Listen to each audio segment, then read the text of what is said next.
제1계명이 금하는 죄는 무엇입니까? 제1계명이 금하는 죄는 하나님을 부인하거나 모시지 않는 무신론과 한 분 하나님 외에 다른 신들을 모시든지 섬기거나 참되신 하나님과 더불어 혹은 참되신 하나님 대신에 다른 무엇을 모시든지 섬기는 우상 숭배와 하나님을 하나님으로 또한 우리 하나님으로 모시고 인정하지 않는 것과 이 계명에서 명하는 대로 하나님께 마땅한 의무를 빠뜨리거나 소홀히 하는 것과 하나님에 대한 무지나 망각이나 오해나 거짓된 견해나 부당하고 악한 생각과 하나님의 비밀을 뻔뻔한 태도로 시시콜콜 캐는 것과 하나님에 대한 모든 신성모독과 미움, 자기 사랑이나 자기를 추구하는 것이나 그 밖에 우리의 지성과 의지나 감정을 다른 사물에 과도하고 무절제하게 쏟아서 그 모든 것을 전부로나 부분적으로 하나님으로부터 빼앗는 것과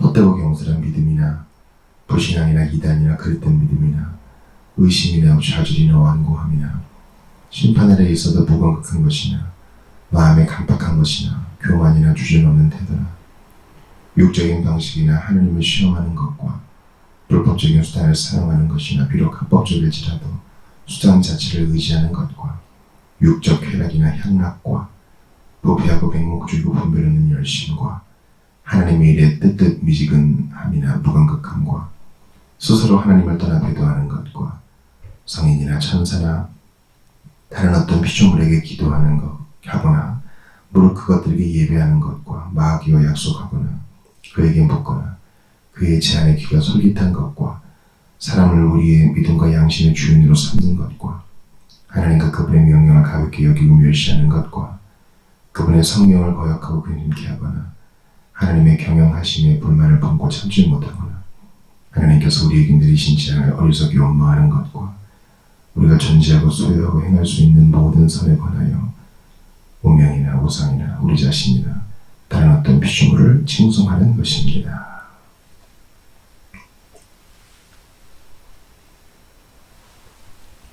우리는 10계명 중에 1계명이 금하고 있는 죄들을 살펴보고 있습니다. 오늘은 이 완고한 죄부터 한번 시작을 해보죠.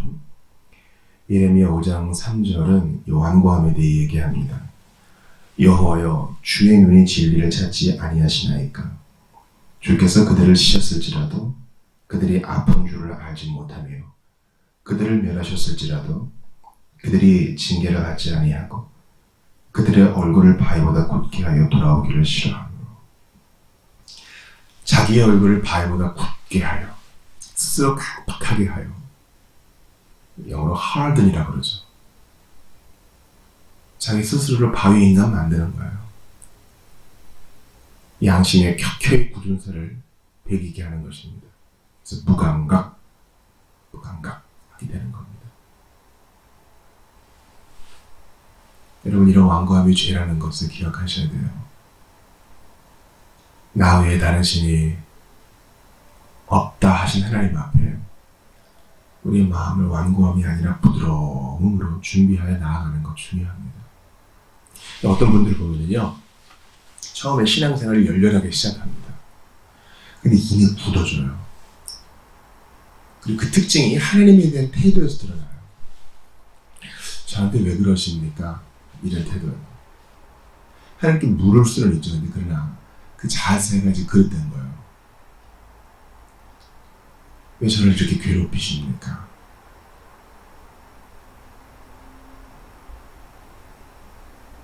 그래서 욥처럼 돌을 넘어가기 시작하죠.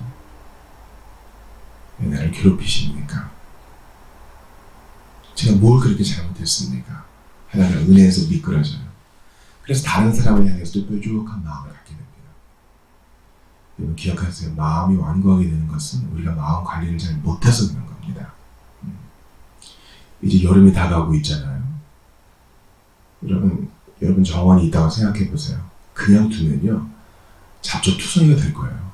긴 풀, 작은 풀, 계획적이지 않은 이런저런 것들이 마구무상하게 자랄 겁니다. 그러나 여러분이 질서정연하게 여러분 좋아하고 또 색깔별로 화원을 꾸미면요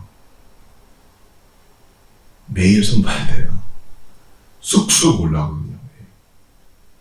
잡초들이 그래서 웅크리고 앉아서 뽑아줘야 됩니다. 우리 마음도 그래요. 잠잠히 앉아서 주님 앞에 간절히 기도함으로 은혜에서 미끄러지지 않을 수 있고 우리의 마음을 부드럽게 유지할 수 있는 겁니다. 하나님의 심판 아래 있으면서도 무감각한 마음에 대하여 이사야 선지자는 이렇게 말합니다. 42장 25절입니다. 그러므로 여호와께서 맹렬한 진노와 전쟁의 위력을 이스라엘에게 쏟아부으시며 그 사방에서 불타오르나 깨닫지 못하며 몸이 타나 마음에 두지 아니하는도다. 야, 이거 보세요. 불로 인해 몸이 타는데 마음에 두지 않는데요. 이런 죄악이 이렇게 무서워요. 무감각한 마음이 이렇게 무서워요. 사실 여러분, 우리 영화에서 이런 거 많이 보잖아요.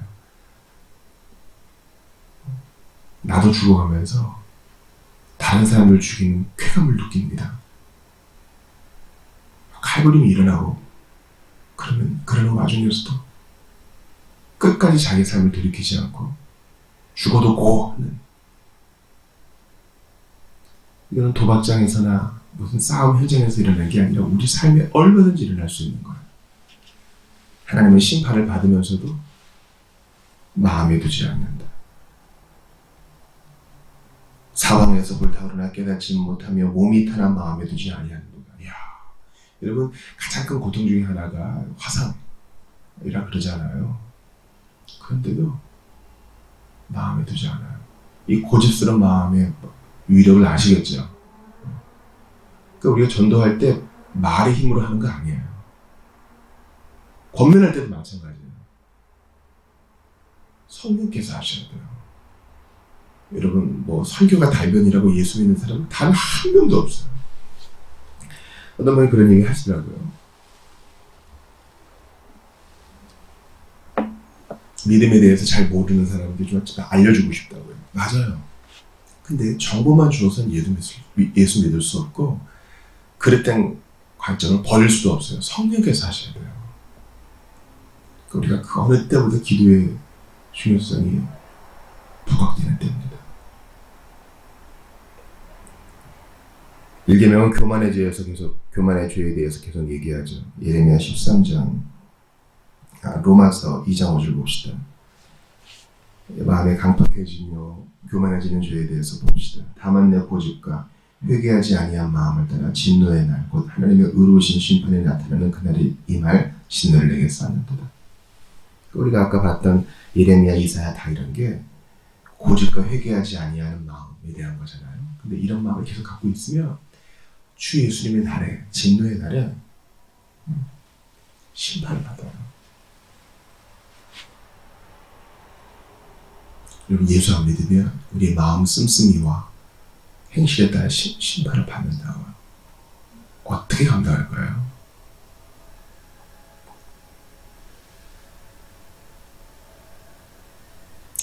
예레미야 13장 15절 봅시다. 너희는 들을지어다 귀를 기울일지어다 교만하지 말지어다 여호와께서 말씀하셨음이니라.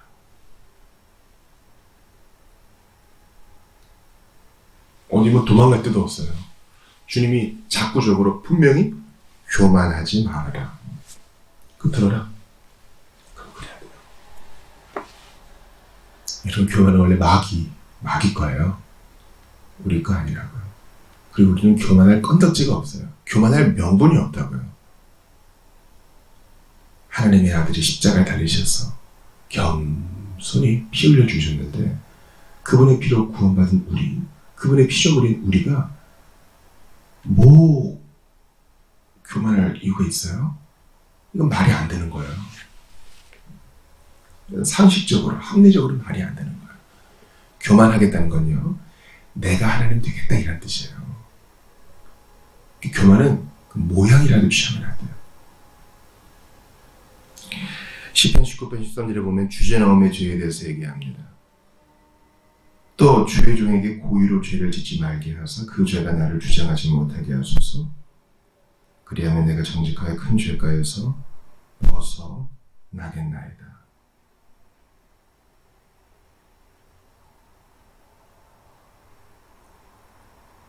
시편 기자는 뭐라고 얘기합니까? 고의로 죄를 짓지 말게 해주십시오.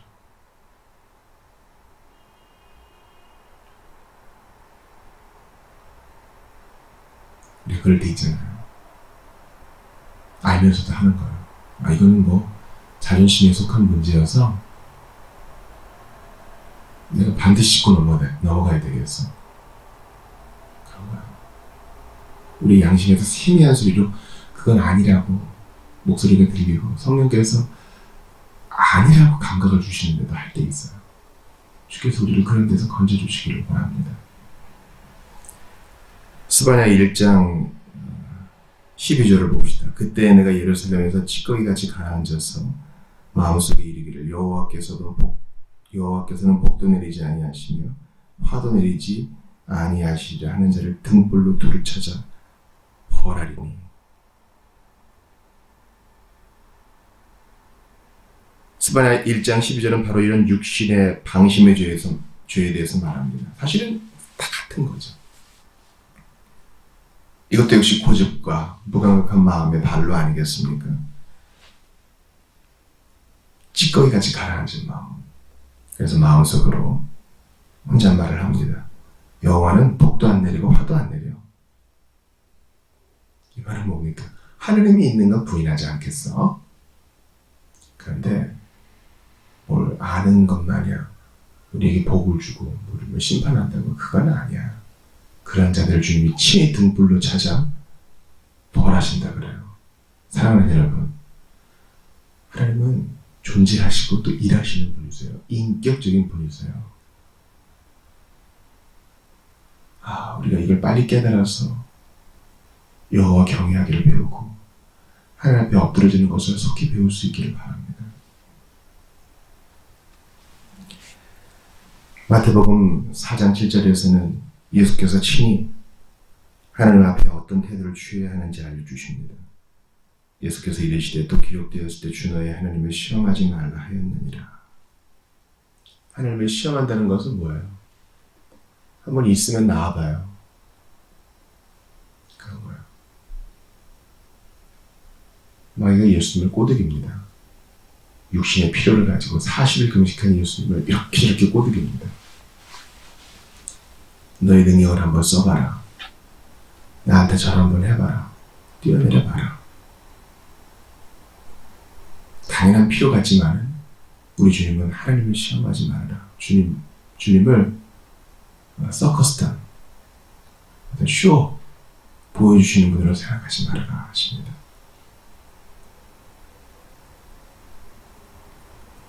불법적인 수단을 쓰는 죄 역시 주님은 죄라고 말씀하십니다. 로마서 3장 8절 봅시다.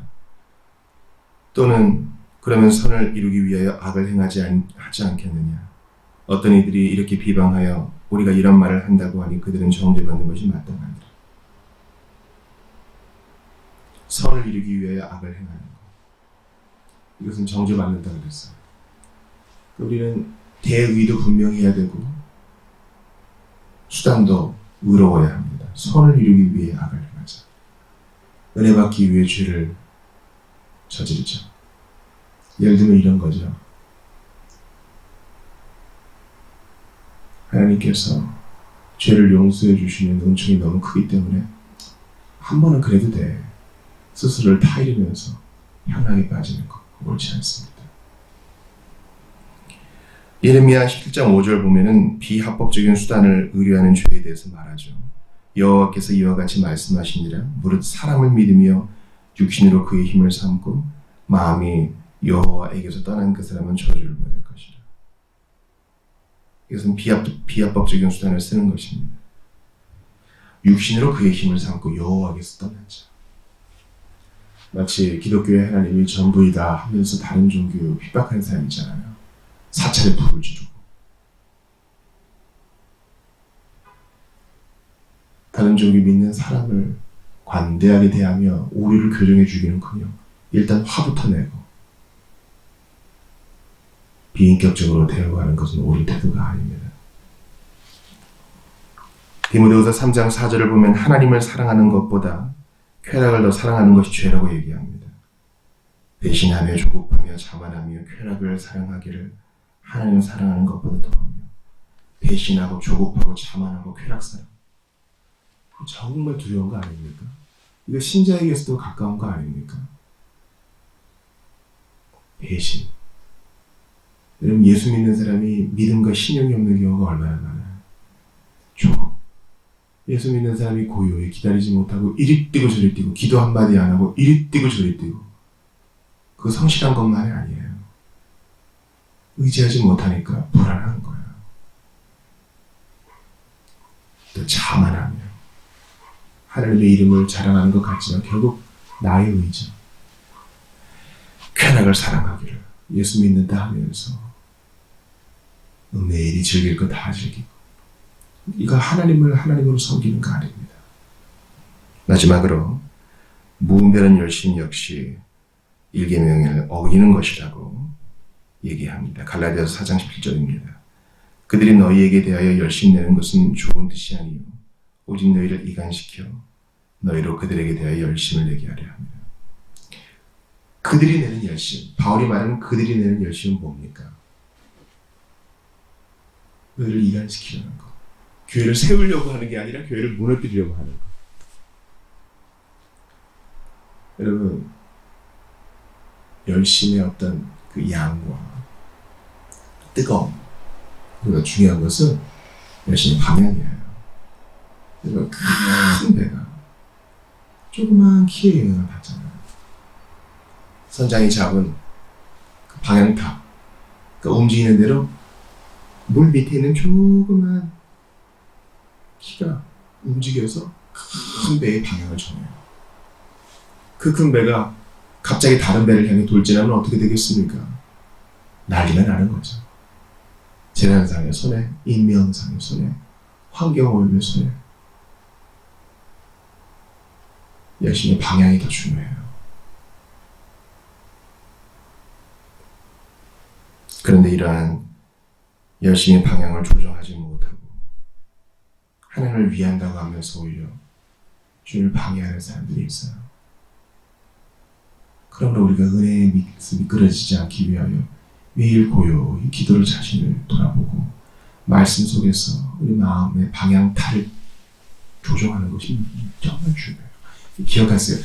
미세하게 틀려 있어도 틀어져 있는 거예요. 바르게 가는 것 같지만 지금 충돌하러 가는 걸 수도 있어요. 그러니 매일 돌아보셔야 돼요. 자동 항법으로 가는 사람들도요. 자동 항법으로 가는 배나 항공기도요. 매일매일 점검해요. 한치 오차라도 있으면 큰 사고가 나니까. 제가 정원 얘기했잖아요. 이게 날이 더워지고 비도 오고 이러면 매일 돌아봐야 돼요. 정말 하룻밤 사이에 잡초가 쑥쑥 올라온다니까요. 또 하룻밤 사이에 새까맣게 진딧물이 앉거나 벌레가 꼬일 수 있다니까요. 매일 봐야 돼요. 우리의 마음을 매일 돌아보셔서 주여, 내가 홀이라도 하나님을 떠난 마음이 없는지, 홀이라도 교만한 마음이 없는지, 조금이라도 하나님의 존재와 사역을 믿지 못하는 마음이 없는지 돌아보게 하시고 예수 십자가 바라보면서 내 몫을 땐 십자가 지고 오늘도 겸손히 주님만 따라가게 하소서 기도해야 할 것입니다. 이렇게 마음을 잘 지키시는 여러분들 다 되시기를 주 이름으로 축원합니다.